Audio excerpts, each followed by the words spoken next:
What's going on, everybody? What's going on? Welcome to the Speak on the Show. I am your boy, R.W. Coolins.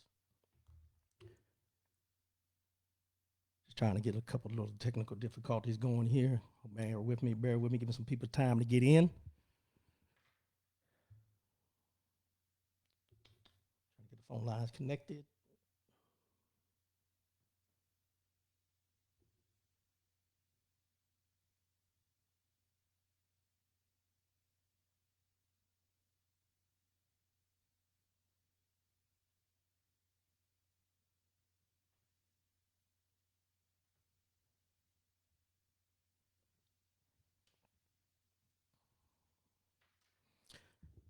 Good morning. How's everybody doing? Let's get ready to kick this thing off here. Welcome to the Speak on the Show. I'm your host, R.W. Coolins. And this morning we're going to get things started, but let's go ahead and kick this in. Here we go. Yeah. Welcome. Good morning, good afternoon, wherever you're at. How's everybody doing out there? Yeah, come on.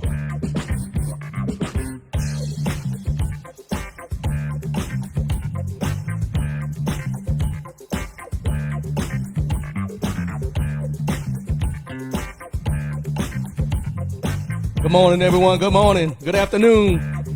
Give me some horns.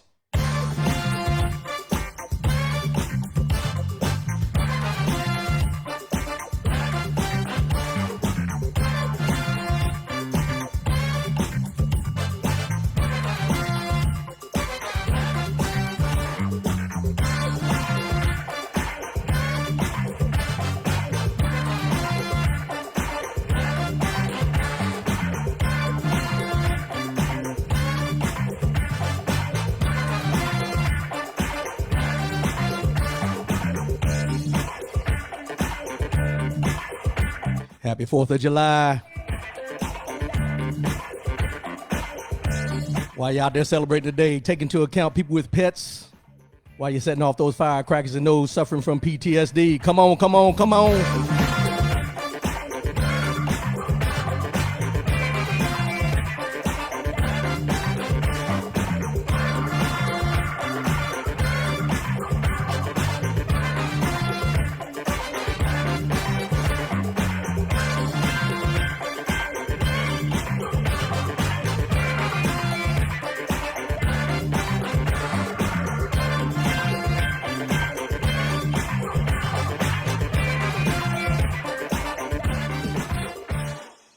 What's going on, everybody? Welcome to the show. Welcome to the show on this 4th of July. How's everybody doing out there? Welcome in. First and foremost, giving honor to God who allows me to come at you in this manner on a weekly basis. How's everybody doing out there celebrating the 4th of July today? As I mentioned, doing that introduction, take into account those with pets, take into account those suffering from PTSD when you're setting off those fireworks, and also take into account that you don't set your neighbor's house on fire when you're setting these fireworks off today. If you're celebrating the 4th of July, for those that aren't celebrating, hey, whatever you do, make sure you do it to the best of your ability. Okay, we got on the website, rwcoolins.com. You can go there. Now we have the merchandise up, t-shirts. That's what I got right now is t-shirts. So make sure you go there, support a brother. All proceeds to be put back into the show. So go there, buy yourself a t-shirt, buy one, buy as many as you want. Different designs, different ones. This is one of them, to Speak on the Show t-shirt. We got the Just Coolins Podcast t-shirt. We also have Confidence t-shirts. I'll let you go to the site. You can figure them all out. Also, just throw that out there. We got the one with the new logo. Thank you, Kip Medina, for the new logo that I got.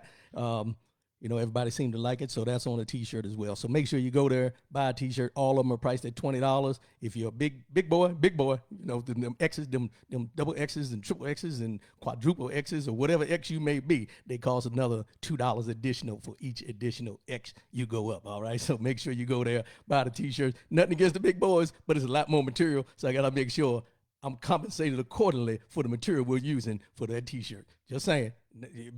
Do you. Just buy a t-shirt and support the brand. Phone lines, they were going to be open. I'm having some technical difficulties with the phone lines, but I'm going to try to work that as we go. So we'll see what we can do about the phone lines. All right. So let's get on into this. Let's get on into this. Speak on the show. We've been talking about a lot of things lately, that's got us down, different things going on. But I'm going to touch on some things that are hot in the news right now that I think everybody's aware of, that I think, I think y'all might need to hear my perspective on this thing. You know what I'm saying? So we're going to go there. And this is what we're going to say. State of the Union. I used to start my show off with the State of the Union. This was dealing with strictly politics and everything that's going on in the world and with our politics, our political status and everything like that. So what I'm going to start with today, everybody's heard about it, the young lady down in Fort Hood, Texas. Let's start there. It's a shame what happened to her. It's a shame, of how it all turned out, that they did find her body buried in cement and everything like that. I'm not going to go into details because it's something that, we really don't like. I really don't like to talk about, but I'm going to put it this way, from being a veteran and served 21 and a half years. The people in Fort Hood, and I if anybody knows anybody there, you can tell them I said it. The people in Fort Hood, Texas, from the leadership at the top all the way down to the bottom, failed this young lady. They failed her in more ways than you can ever imagine. If she was a young recruit that just came into the military, just got in and everything, and she was down there and she had problems with sexual harassment from the start, I'm going to think about her family right now for a minute and say, as family members of those who send their kids off to the military with the mindset that the military is going to protect their children, protect them, make sure they're okay, do the right thing by them. The military failed her and her family. Let's start right there. The second part I will say is with the leadership there, with her coming to them and identifying that she felt that she was sexually harassed or anything like that, and they did not follow through and they did not do the proper steps that they should have done. Come on.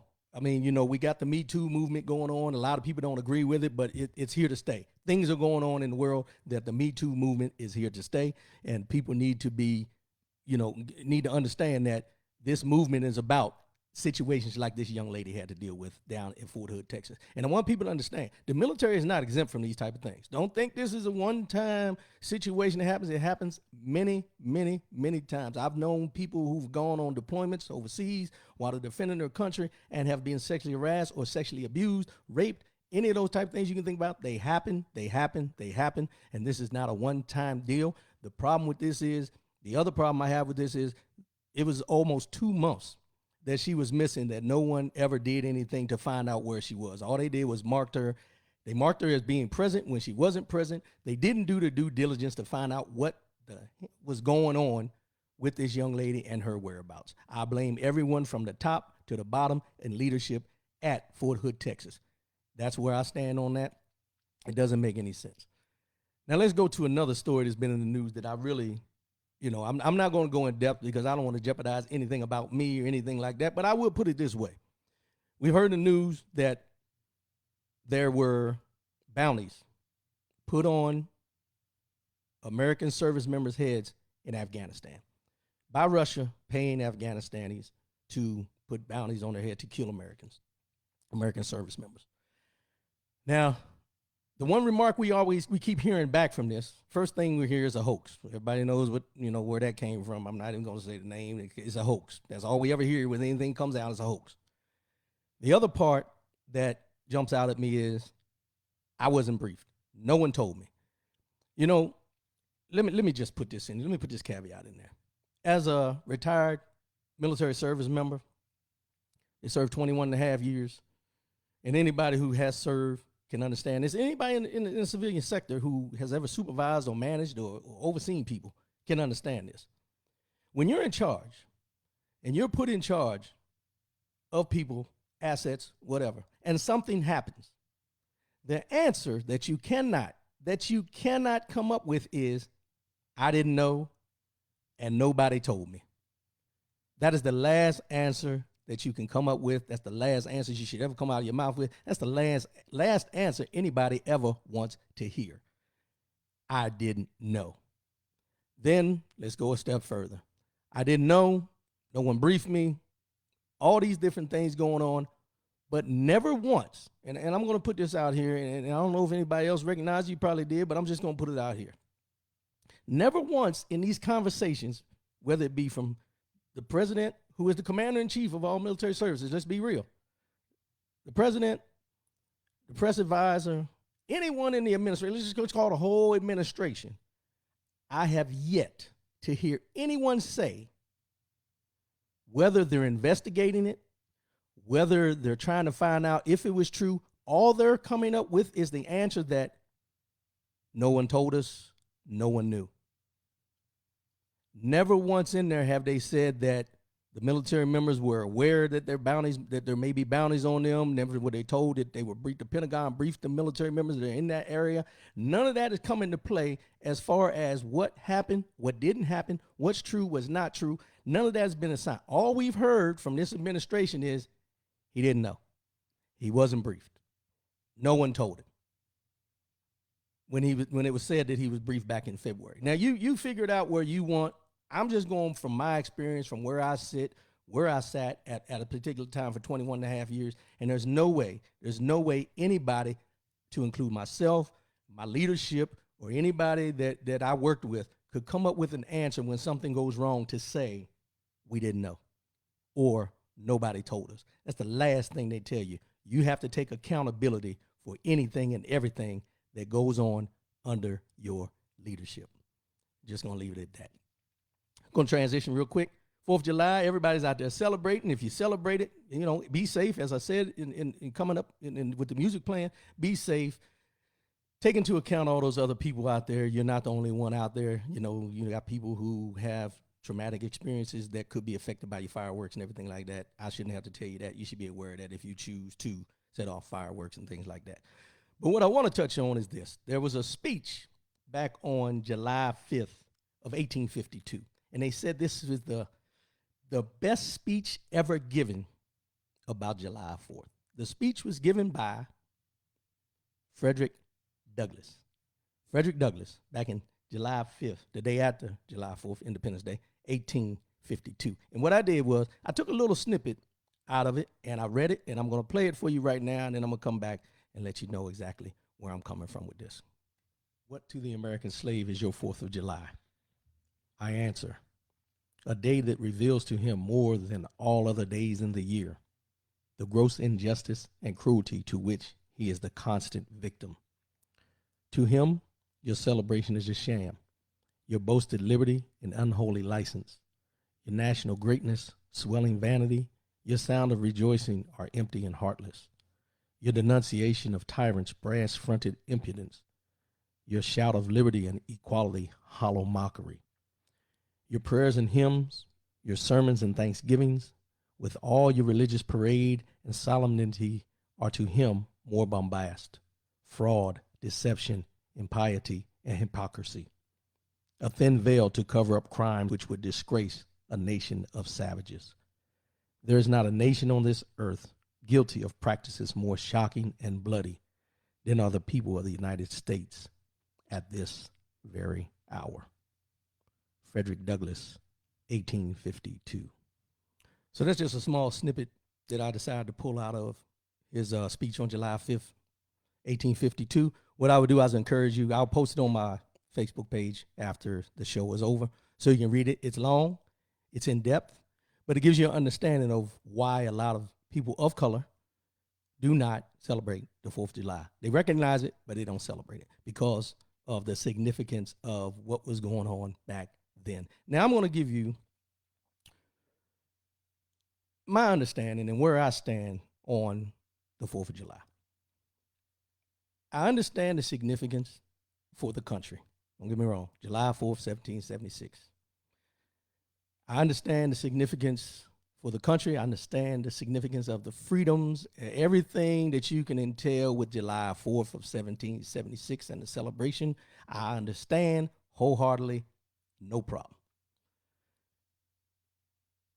But as time has gone on, as I've become older, wiser, some would think differently, but wiser, and more understanding of who I am in this country as a black man. And the more I read the history, the more I understand the history of the slavery and then Reconstruction and all the different levels, the civil rights movement, all those different levels. And when I look at the things that we've had to endure, our ancestors have had to endure, all the things you can think of from the hangings, the lynchings, all the things. I'm not even going to get into it, but I truly understand the significance, as I said, of July 4th, Independence Day, for the country that I live in, the country that I'm a member of. I served it proudly. However, there's times where things go on, things happen in the world that make you sit back and reflect on where we are now, where we were then, changes that have been made, things that have pushed the change back a step or two, all these things you take into account.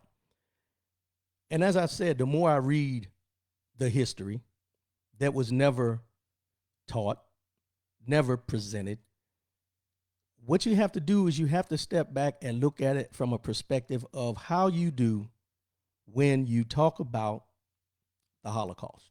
And I know a lot of people will get upset when I bring that up, but I'm just going to put it in this aspect. When people talk about the Holocaust and what happened during the Holocaust, you never hear anybody say, get over it. You never hear anybody try to eliminate anything that went on with the Holocaust out of the history books or not tell you about the history of the Holocaust. But it seems to me that when we talk about slavery and what happened during the Civil War, Reconstruction, everything, there's bits and pieces that are told and there's bits and pieces that are left out. The statues and everything like that, I understand the Confederate flag. I understand why people have the feeling they have when they see these things. You know, I'm not going to get into my standpoint on that. What I'm going to tell you is this. It would behoove, and that means be in your best interest, for anybody to go back and find out the history of these steps, not from what you've read in the history books and not from a, per se, person of non-color's perspective. I would encourage you to go read the history and what went on throughout the history from the perspective of people of color. And the reason I tell you that is because you always have two sides to every story. You have this side, you have that side, but the truth is in the middle. But you cannot continue to go through life only knowing one side. You know, we always say, you know, if you don't know your history, you're deemed to repeat it. And, you know, our president said this the other day, but in the context he was saying it, well, anyway, what I'm telling you is this. If you really want to know the true history of the United States of America, read, go and find out some of those people, you know, like Frederick Douglass, who was a slave and turned to an abolitionist and became one of the greats of the movement back in the day, even for women's rights movements. And I'm not going to get into it, but if you read the article, you'll see all this. But what I'm telling you is, if you go and read this information and become abreast and updated and get that information that may be missing, it could give you a better understanding of where we are and how we stand and why we stand for what we stand for.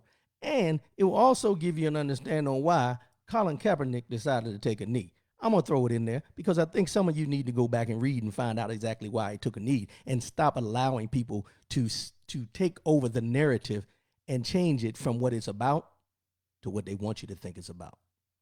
Read the history. Transitioning, mind, body, and soul segment.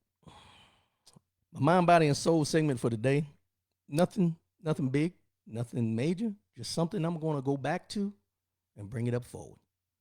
In the beginning of the year, January 1st, I put a post out in the mind, body, and soul segment about 2020 vision. 2020 vision. I identified this year as a year of vision for 2020 because, as I mentioned, 2020 says your acute vision is perfect in the sense of 2020. That's what you give. That's what they give it. But I want you to think about something. With this year being of a vision, with this year being of a year of vision, I want you to think about something, and I'm going to break it down to you real quick. When we talk about clear vision, perfect vision, we want you to be able to see not just, you know, straightforward like you've got blind spots. We want you to see the whole picture. And even though this year has had a lot of things going on and a lot of people say, can we start 2020 over? Something came to me and it really made me see the year for what it is. And I'm going to break it down to you. Early this year, we lost Kobe Bryant in a helicopter crash. Nobody's seen it coming. In this year of vision, the vision of Kobe Bryant's fatal death should have opened our eyes till it could happen to anyone at any time.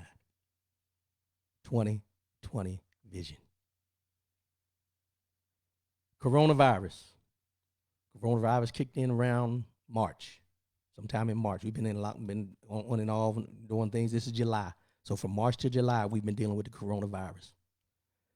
The vision we should all be able to see is the fact that not only that we are all susceptible to be bedridden, catch diseases, catch this kind of virus at any time in our life without knowing what is going on, but at the same time, it should have opened our eyes to the fact of the racial disparities when it comes to when things like this happen, as far as who gets care, how do you get care, how much care do you get, and do you get quality care? Vision, vision, vision. Police brutality, George Floyd, just to name one. And it's not the fact to the big scope of police brutality. It's the things that happen when police don't do what they're supposed to do. As far as when they, kill someone. Where's the justice? Breonna Taylor, no knock warrant. Elijah, I can't remember his name, in Denver, Colorado, the young man. Police brutality. All these things have been going on all the way back to the time of when it happened to Rodney King. Hell, you can go all the way back to slavery when the police were slave patrol. All they did was change the name on the badge from slave patrol to police. But that's another conversation for another day. But when you get into those things and you look at those things and you understand those things, it really opens your eyes to the fact that 2020, the year of vision, has really opened our eyes to the things that have been undercurrents for many, many years. And the year of 2020 has opened our eyes visually to really see what's truly going on in our country. And I'll take it even a step further. And you're going to think I'm crazy when I say this, but I'm going to take it a step further. We hear the evangelicals. I think I pronounced that right. Evangelicals. There you go. Evangelicals. We hear them talk about President Donald Trump was put in the position of the presidency because he was the appointed one. When I hear that, I chuckle to a certain extent. Because what you have to look at in this year of 2020 vision, mind you, he went into office in 2016. But this is 2020. Well, 2017, but you know what I mean.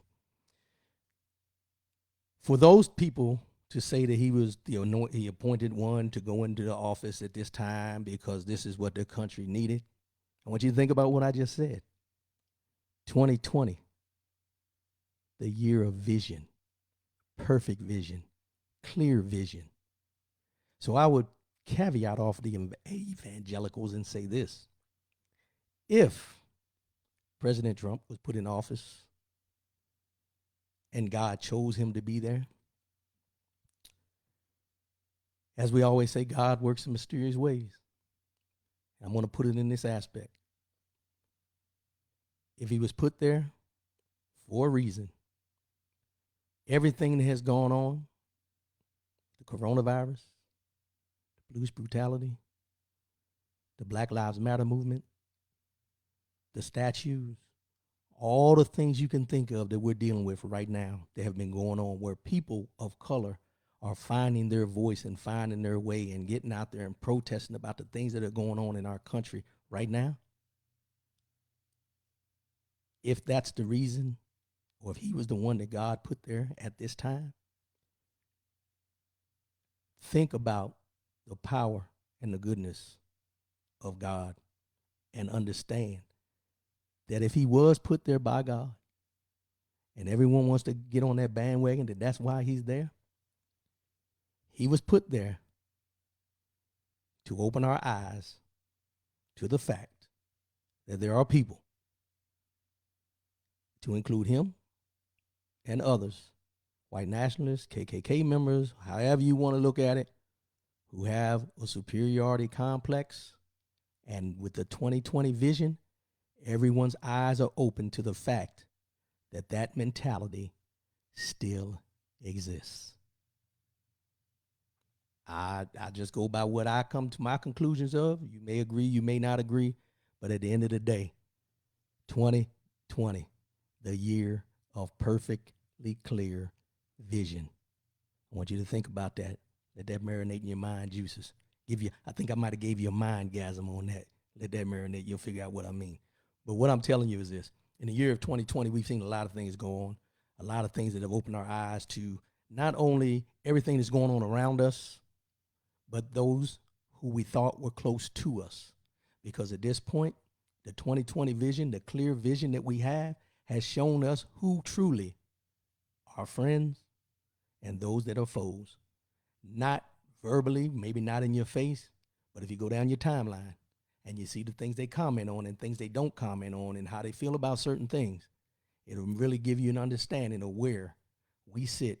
And if your eyes aren't open, if you don't have that perfect vision, that clear vision, you might want to go get your eyes checked, because right now I can see clearly, and there's a lot of things going on. It's opening the eyes of everyone to make you understand and make you see that everything we thought was not true is coming to reality.